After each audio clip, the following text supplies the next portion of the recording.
नमस्कार दोस्तों, क्या आपको लगता है कि जब फर्नीचर एक्सपोर्ट की बात आए तो सिर्फ वुडन का फर्नीचर ही फॉरेन मार्केट में एक्सपोर्ट होता होगा? जी आप बिल्कुल गलत हैं। यहाँ पे प्लास्टिक फर्नीचर का भी बिलियन डॉलर का कारोबार है और ये प्लास्टिक फर्नीचर वुडन फर्नीचर से सस्ता, हल्का और टिकाऊ भी रहता है। तो आप जो है इस प्रोडक्ट को एक्सपोर्ट करके काफी अच्छा पैसा जो है फॉरेन मार्केट से कमा सकते हैं।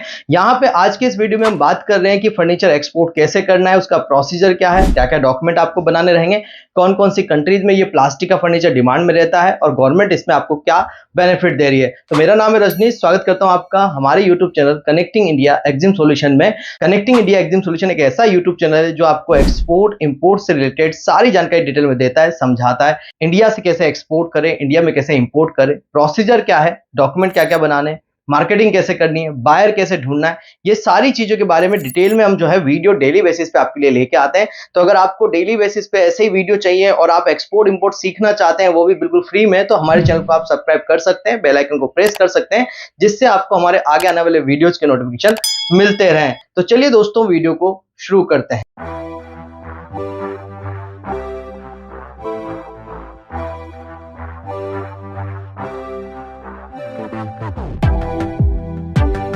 दोस्तों हम यहाँ बात कर रहे हैं प्लास्टिक फर्नीचर एक्सपोर्ट करने के बारे में। जी हाँ दोस्तों, प्लास्टिक के डिफरेंट डिफरेंट टाइप्स आर्टिकल्स जो हैं फॉरेन मार्केट में, ग्लोबल मार्केट में डिमांड में है। इसका जो चैप्टर है वो 94 है और इसका एचएस कोड 94037000 के अंदर आता है और different different article different different HS code में भी आ सकते हैं।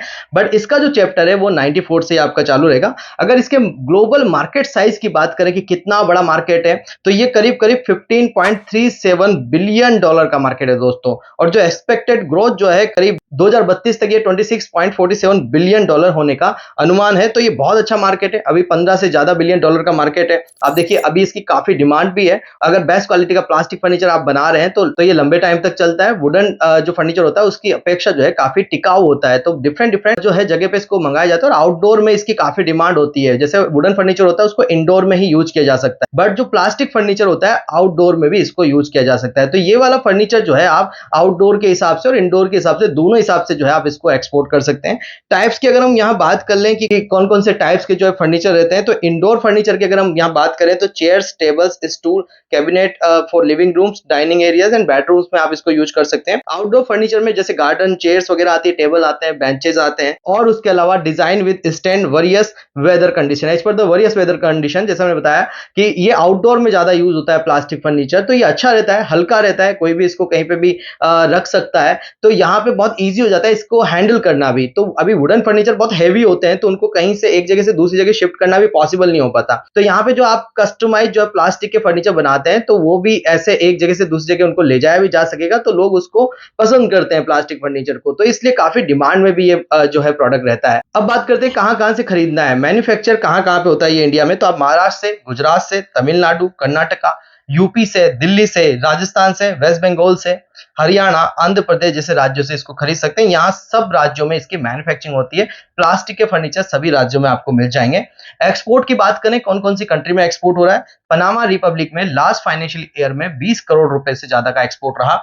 यूएसए में 15 करोड़ रुपए से ज्यादा का एक्सपोर्ट रहा। सेनेगल के अंदर 13 करोड़ से ज्यादा का एक्सपोर्ट रहा। यूएई के अंदर 8 करोड़ से ज्यादा का जो है एक्सपोर्ट रहा। जाम्बिया के अंदर ये 6 करोड़ से ज्यादा का एक्सपोर्ट है और UK, Sweden, Qatar, Poland, Germany जैसी कंट्री भी डिमांड करती है। करीब करीब 121 कंट्री के आसपास जो है प्लास्टिक फर्नीचर एक्सपोर्ट हो रहा है। बहुत बड़ा एक देखिए आप वैल्यू है, 121 कंट्रीज यहाँ पे आपको दिख रही है। 121 कंट्रीज से ज्यादा में भी आप इसको एक्सपोर्ट कर सकते हैं क्योंकि मल्टीपल कंट्रीज में इसकी डिमांड है। मैंने बोला आउटडोर में प्लास्टिक फर्नीचर की ही सबसे ज्यादा डिमांड होती है। इंडोर के लिए तो फिर भी आप वुडन फर्नीचर यूज कर सकते हैं, पर आउटडोर में वुडन फर्नीचर कभी भी यूज नहीं किया जा सकता। और वेदर कंडीशन के हिसाब से तो प्लास्टिक फर्नीचर सबसे बेस्ट होता है। तो अगर आपका कोल्ड वेदर कंडीशन है तो वहां पे सबसे ज्यादा जो है आपका प्लास्टिक फर्नीचर चलने वाला है। तो ये प्रोडक्ट जो है आप यहां से एक्सपोर्ट कर सकते हैं। टोटल एक्सपोर्ट की बात करें फाइनेंशियल ईयर 2023-24 की, तो अराउंड 146 करोड़ रुपए का जो है हमने एक्सपोर्ट किया था लास्ट फाइनेंशियल ईयर के अंदर। और अभी जो लेटेस्ट डेटा है 2024 तक का, यहां तक हमने 22 करोड़ का ऑलरेडी एक्सपोर्ट कर लिया है। टॉप कॉम्पिटिटर कंट्रीज की बात करते हैं कि कौन कौन सी कंट्रीज हमारी टॉप कॉम्पिटिटर है, कौन सी कंट्रीज हमें डायरेक्ट जो है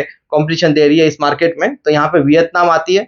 1,77,000 शिपमेंट जो है लास्ट फाइनेंशियल में वियतनाम के द्वारा किए गए। मतलब बहुत अच्छा प्लास्टिक फर्नीचर वियतनाम एक्सपोर्ट कर रहा है टू द वर्ल्ड। चाइना कर रहा है यहाँ पे एक्सपोर्ट, उसके बाद जापान कर रहा है, उसके बाद तुर्की है और यूएस है। तो ये सब कंट्री जो है प्लास्टिक फर्नीचर का एक्सपोर्ट करती हैं। तो आप क्यों पीछे हैं, आप क्यों वुडन फर्नीचर को ही सिर्फ फर्नीचर मान रहे हैं? यहाँ पे प्लास्टिक फर्नीचर की भी जो फॉरेन डिमांड है बहुत ज्यादा निकल के आ रही है। अगर मार्जिन की बात करें यहाँ पे, तो आराम से आप 20 से 40% तक मार्जिन जो है प्लास्टिक फर्नीचर में निकाल सकते हैं। हमने देखा, इसका डेटा एनालिसिस किया, जिसके अकॉर्डिंगली हमें पता चला कि इस प्रोडक्ट के अंदर 20%, 40%, किसी किसी जगह 50% तक भी मार्जिन हमें देखने को मिला। गवर्नमेंट बेनिफिट की बात कर लेते हैं कि गवर्नमेंट आपको क्या बेनिफिट्स प्रोवाइड करा रही है इस प्रोडक्ट के अंदर। तो एक्सपोर्ट पॉलिसी तो आपके फ्री है, आप डायरेक्टली इसको एक्सपोर्ट कर सकते हैं, किसी भी तरीके का कोई रेस्ट्रिक्शन गवर्नमेंट का नहीं है।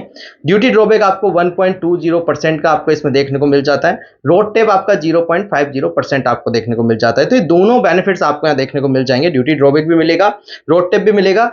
पैकेजिंग की अगर बात करें तो पैकेजिंग जो है, आप इसको जो कोरुगेटेड बॉक्सेस होते हैं उनमें पैक कर सकते हैं, वुडन बॉक्सेस में भी कर सकते हैं, अच्छे से रैप करके और इनको शिप किया जा सकता है। तो पैकेजिंग की कोई ज्यादा बड़ा इशू नहीं आएगा, इनको आप आराम से जो है एक्सपोर्ट कर पाएंगे। अब बात करते हैं कंप्लीटली डॉक्यूमेंटेशन की। तो डॉक्यूमेंटेशन में आगे बढ़ने से पहले मैं आपको बता दूं दोस्तों कि अगर आप प्रैक्टिकल वे में एक्सपोर्ट इंपोर्ट सीखना चाहते हैं तो ज्वाइन कर सकते हैं हमारा एक 7 डेज का ऑनलाइन ट्रेनिंग प्रोग्राम, जिसके अंदर मैं प्रैक्टिकली आपको सिखाता हूं कि इंडिया से कैसे एक्सपोर्ट करेंगे, कैसे इंपोर्ट करेंगे, उसका प्रोसीजर क्या है, क्या क्या डॉक्यूमेंट आपको बनाना है, मार्केटिंग कैसे करना है, बायर कैसे ढूंढना है, पेमेंट कैसे लेना है, शिपिंग कैसे करनी है, लॉजिस्टिक कैसे मैनेज होगी, ये सब चीजें आपको इसमें सिखाई जाती है। तो अगर आप ट्रेनिंग ज्वाइन करना चाहते हैं तो आप हमें स्क्रीन पे दिए नंबर पर कॉन्टेक्ट कर सकते हैं। इसमें हम प्रैक्टिकल लाइव बायर फाइंडिंग भी आपको सिखाते हैं। तो कुछ भी थ्योरिकल नहीं होता है, जो भी हम चीजें कर रहे हैं, जो हम एक्सपोर्ट करते हैं, वो सारी चीजें ही आपको प्रैक्टिकल वे में बताई जाती है। तो इस तरीके से आप जो है एक्सपोर्ट इंपोर्ट करना सीख सकते हैं। अब डॉक्यूमेंटेशन में आगे बढ़ते हैं दोस्तों। सबसे पहले जो डॉक्यूमेंट आपको लगेगा, जीएसटी लगेगा, बैंक से आईडी कोड लेटर लगेगा। उसके बाद आप सिंपली इसका आईसी बनाएंगे और साथ में आप जो है आरसीएमसी लेंगे। बाद में आप जो है कुछ डॉक्यूमेंट ड्यूरिंग द शिपमेंट है, परफॉर्मा इनवॉइस, कमर्शियल इनवॉइस, आपका फ्यूमिगेशन, इसमें आपका certificate original, bill of lading और शिपिंग बिल वगैरह, ये सारे डॉक्यूमेंट आपके ड्यूरिंग द शिपमेंट बनते हैं। तो कुछ डॉक्यूमेंट आपको शिपमेंट से पहले बनाने, कुछ डॉक्यूमेंट आपके शिपमेंट के दौरान बनेंगे। तो इस तरीके से ये डॉक्यूमेंटेशन का काम आपको कंप्लीट करना है। देखिए दोस्तों, कोई भी एक्सपोर्ट इंपोर्ट का बिजनेस किया जाता है तो उसके अंदर डॉक्यूमेंटेशन बहुत इंपॉर्टेंट रहता है, क्योंकि डॉक्यूमेंट जो है अगर प्रॉपर तरीके से आप बना लेंगे तो आपके लिए बेहतर रहेगा, क्योंकि कहीं पे भी कुछ भी प्रॉब्लम रही डॉक्यूमेंट में तो आपका पूरा शिपमेंट जो है स्टक हो सकता है, कहीं पे भी कस्टम वगैरह में इशू आ सकते हैं। इसलिए आपको पहले से जानकारी होनी चाहिए कि क्या क्या डॉक्यूमेंट आपको इसके लिए लगेंगे और क्या क्या डॉक्यूमेंट आपको इसके लिए बनाने चाहिए। तो अब बात करते हैं कंप्लीटली प्रोसीजर की कि इंडिया से प्लास्टिक फर्नीचर का एक्सपोर्ट करने के लिए कैसे प्रोसीजर काम करता है। तो सबसे पहले दोस्तों यहाँ पे प्रोडक्ट सेलेक्ट करना है, आपको सोर्सिंग करनी है प्रोडक्ट की कि कहां से आप प्रोडक्ट खरीदेंगे, किस स्टेट से आपको ये प्रोडक्ट मिलेगा। उसके बाद आपको अपना एक नाम डिसाइड करना है कि किस नाम से आप एक्सपोर्ट करेंगे, फर्म का नाम डिसाइड करना है और फिर उसको रजिस्टर्ड करा लेना है। एज अ जीएसटी नंबर आपको लेना है। बैंक अकाउंट आप यहाँ पे करंट अकाउंट ओपन करा सकते हैं किसी भी प्राइवेट और गवर्नमेंट बैंक में जाके। उसके बाद आप इंपोर्ट एक्सपोर्ट कोड ऑब्टेन करेंगे फ्रॉम द डीजीएफटी पोर्टल, और जब इंपोर्ट एक्सपोर्ट कोड आपको मिल जाएगा उसके बाद आप अप्लाई करेंगे एडी कोड के लिए बैंक में जाके। जब बैंक से आपको एडी कोड लेटर मिल जाए उसके बाद आपको यहाँ पे आरसीएमसी के लिए आप अप्लाई करें, फिर आइस गेट रजिस्ट्रेशन आपका हो जाएगा, जहां ICEGATE registration, port registration, AD code registration एक ही बात रहता है, एक ही पोर्टल के माध्यम से किया जाता है। वहीं पे आपको एक CHA custom house agent appoint करना होता है, जो आपके प्रोडक्ट का कस्टम क्लियरेंस कराएगा। जिस भी बॉर्डर, लैंड बॉर्डर या सी पोर्ट या एयरपोर्ट से अगर आप काम करना चाहते हैं वहां पे सीएचए अपॉइंट करना पड़ता है। और सीएचए जब आप अपॉइंट कर लेंगे फिर आपको बायर फाइंड करना है। बायर जब आपको मिल जाए तो वहां से आपको ऑर्डर आएगा, बायर से आप अपना पेमेंट डलवा लें। पेमेंट जब आप अपना डलवा लेंगे उसके बाद आपको मटेरियल तैयार करा के शिप कर देना है। तो आपका मटेरियल जब पोर्ट पे पहुंचेगा तो आपका कस्टम हाउस एजेंट उस प्रोडक्ट का कस्टम क्लियरेंस करा के उसको कनेक्टेड वेसल या शिप पे लोड करवा देगा। तो इस तरीके से दोस्तों आप जो है अपने प्रोडक्ट का एक्सपोर्ट इंपोर्ट कर सकते हैं। आई होप दोस्तों वीडियो में दी गई जानकारी आपको पसंद आई होगी। अगर आप कंप्लीटली एक्सपोर्ट इंपोर्ट सीखना चाहते हैं तो जैसा कि मैंने बताया कि आप हमारा 7 डेज का ऑनलाइन ट्रेनिंग प्रोग्राम ज्वाइन कर सकते हैं, जिसमें मैं आपको डायरेक्ट सपोर्ट के साथ सिखाता हूं कि कैसे आपको एक्सपोर्ट इंपोर्ट करना है और किस तरीके से पूरा प्रोसीजर काम करता है। आप हमें फॉलो कर सकते हैं सोशल मीडिया पे, जिसके लिंक भी आपको डिस्क्रिप्शन में मिल जाएंगे। हमारे बारे में ज्यादा जानकारी के लिए आप हमारी वेबसाइट www.connectingindiaexamsolution.co.in पे विजिट कर सकते हैं। आप किसी भी तरीके के डॉक्यूमेंटेशन, रजिस्ट्रेशन या ट्रेनिंग के बारे में ज्यादा जानकारी के लिए हमें स्क्रीन पे दिए नंबर पे कांटेक्ट कर सकते हैं। मिलते हैं हमारे नेक्स्ट वीडियो में। Thank you very much.